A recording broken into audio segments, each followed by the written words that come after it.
Good morning student, this is Rajesh and now I am going to tell you the next part, and that is the last part related to the Ahoms, a tribal society. Student, in my previous video we already discussed tribal group,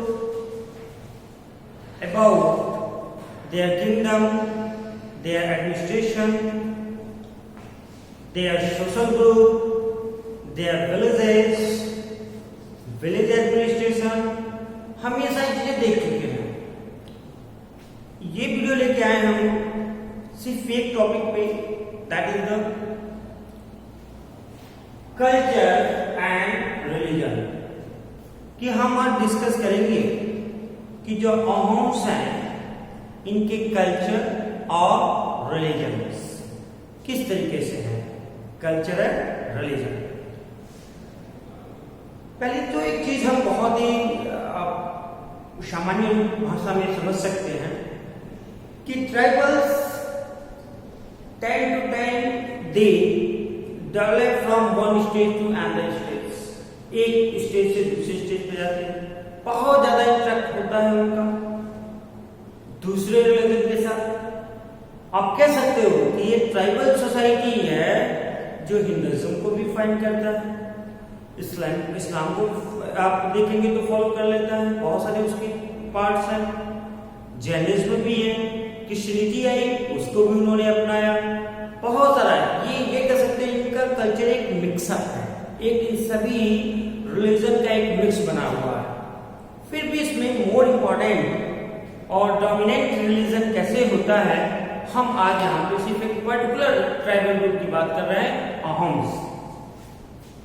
Ahoms worship their own tribal gods. ये tribal का base ही था कि वे अपने culture और religion को रखे, उसको फॉलो किया, और इस यही कारण है कि कोई ब्राह्मण द्वारा जो इसलिए उनको प्रिस्क्राइब किया गया रूल्स और रिचुअल्स, उसको उन्होंने फॉलो नहीं किया, अपने ट्रेडिशन को रखा, इसलिए वो ट्राइबल ग्रुप कहलाए।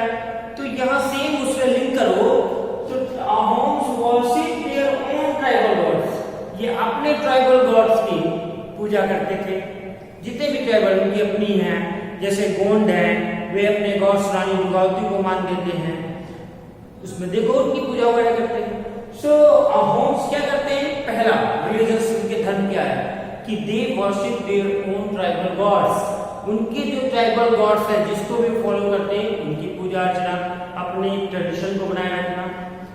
But in the 17th century influence of ब्राह्मण इंक्रीज इन दिस सोसाइटी। अब इस अहोम सोसाइटी में 17th century के आसपास जो ब्राह्मण्स हैं उनका प्रभाव बढ़ता है अहोम सोसाइटी में, और जब इनका प्रभाव बढ़ता है तो नो डाउट कि ब्राह्मण्स अपने रिलीजन को वहां ले जाते हैं, और वह रीजन हो जाता है कि स्प्रेड होता है अहोम सोसाइटी में उनका रिलीजन। देखो पहले चीज तो ध्यान रखो कि जो अहोम्स हैं वो कहां से माइग्रेट है, म्यांमार से, और म्यांमार में देखोगे तो बौद्धिस्ट हैं, तो इनके रिलीजन पे बौद्धिस्ट का भी बहुत ज्यादा इफेक्ट है। और जब भी हम ट्राइबल ग्रुप की बात करते हैं तो हमारे दिमाग में आता है कि जंगलों में रहते होंगे, पत्ते वगैरह के कपड़े पहनते होंगे, या इस तरह का हम अपने इमेजिन कर लेते हैं। ऐसा नहीं है। अहोम्स की जो ट्राइबल ग्रुप है ये बहुत ही सोफिस्टिकेटेड ड्रेसेस पहनती है और बहुत ही अच्छे तरीके से वेल डेवलप्ड एक ट्राइबल ग्रुप है, सिर्फ एक ट्राइबल ग्रुप है।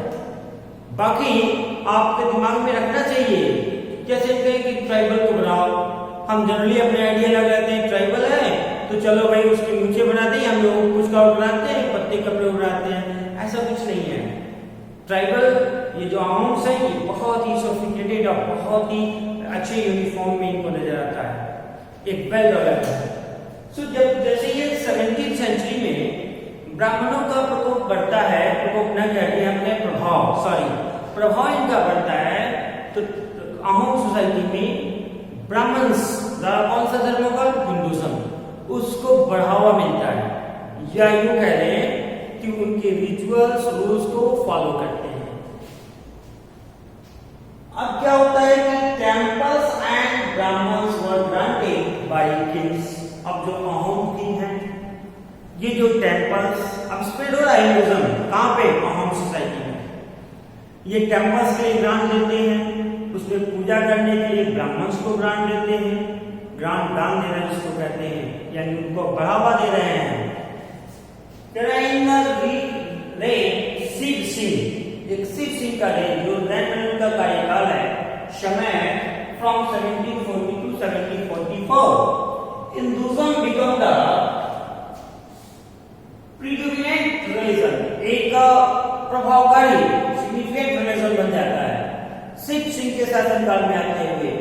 यानी कह सकते हो कि फ्रॉम 17th सेंचुरी, मैंने कहा है कि 17th सेंचुरी में इन्फ्लुएंस ऑफ ब्राह्मण इंक्रीज।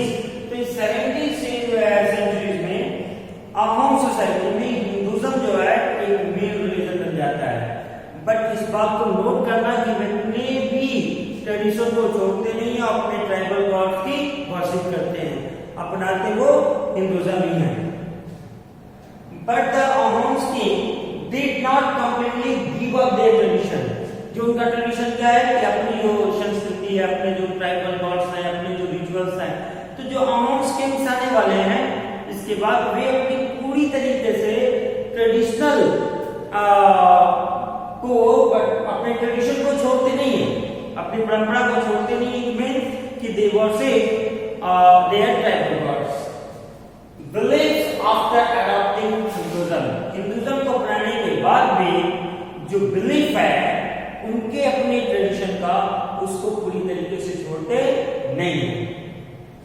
अब हम एक लास्ट टॉपिक देख लें, अहोम सोसाइटी, अहोम समाज किस तरह से था, क्या बना हुआ था। तो कहता है poets and scholars given land grants. सोच सकते हो कि इसका एडमिनिस्ट्रेशन, इसकी सोसाइटी कितनी वेल डेवलप्ड है कि एजुकेशन को, आर्ट को, एक्चुअली ऑफ की जो आर्टिसंस है ना ये अहोम सोसाइटी में, वे बहुत स्किल्ड नहीं है। इसलिए जब भी नए आर्टिसन की जरूरत होती थी, वे दूसरे एम्पायर से या अन्य जो पड़ोसी की टेरिटरी होती थी उससे ये हायर किया करते थे। बट हियर क्या है, उसी को इंक्रीज कर रहे हैं कि पोएट्स एंड स्कॉलर्स, जो पोएट्स हैं, स्कॉलर्स हैं, विद्वान हैं, उनको इंकरेज करने के लिए गिवन लैंड ग्रांट, उनको लैंड ग्रांट दे दी जाती थी।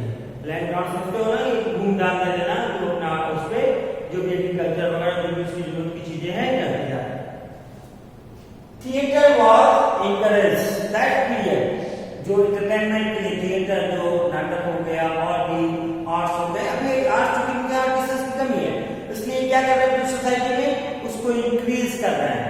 तो ये आर्ट थिएटर को ये क्या करते हैं, इंकरेज करते हैं, उनको भी ग्रांट देते हैं, उनको बढ़ावा देने का प्रयास करते हैं कि वो स्टेबल हो जाए और ज्यादा से ज्यादा अच्छे किस्म के आर्टिस्ट उनके पास हो।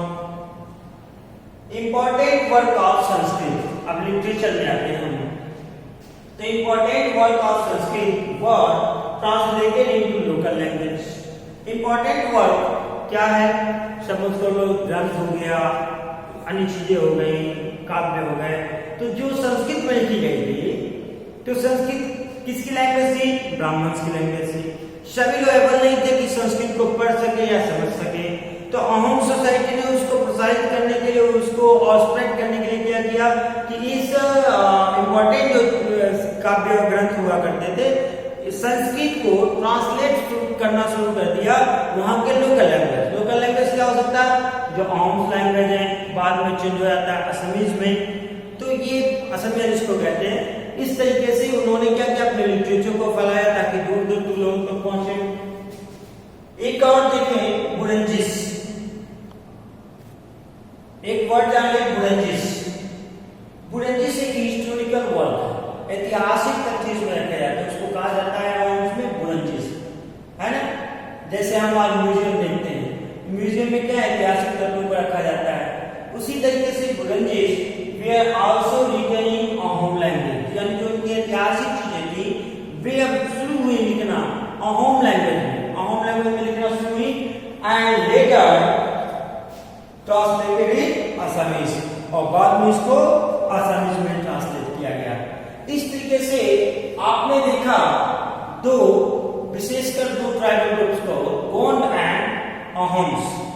याद रखिए, मैं याद करने के लिए बता दूं कि जो क्लैंस था गोंड सोसाइटी में, वो बनाता था रेक्टेंगल, और जो क्लैंस है, क्लैंस मींस कबीला, जिसका मुखिया होता था, फैमिली मेंबर्स होते थे या ग्रुप ऑफ फैमिली मेंबर थे, उसी को हम क्लैंस कहते हैं। और जो क्लैंस है अहोम्स में, उसे हम कहा जाता था खेल। आपने वहां भी देखा कि किस तरीके से उनकी एडमिनिस्ट्रेशन चल रही है। पीछे वीडियो को एक बार रिवाइज भी करके आप देख सकते हैं, या नोट्स भी बनाए हो तो उससे भी आप देख सकते हैं। इस तरीके से इन दो बेसिक ट्राइबल ग्रुप के बारे में हमने जाना, एंड आई होप कि आपको ये चीजें समझ में आई होंगी। अगर डाउट हो, कोई अन्य चीजें जाननी हो रिलेटेड, तो आप क्वेश्चन कर सकते हैं, पूछ सकते हैं, आपका स्वागत होगा। Till then, good day.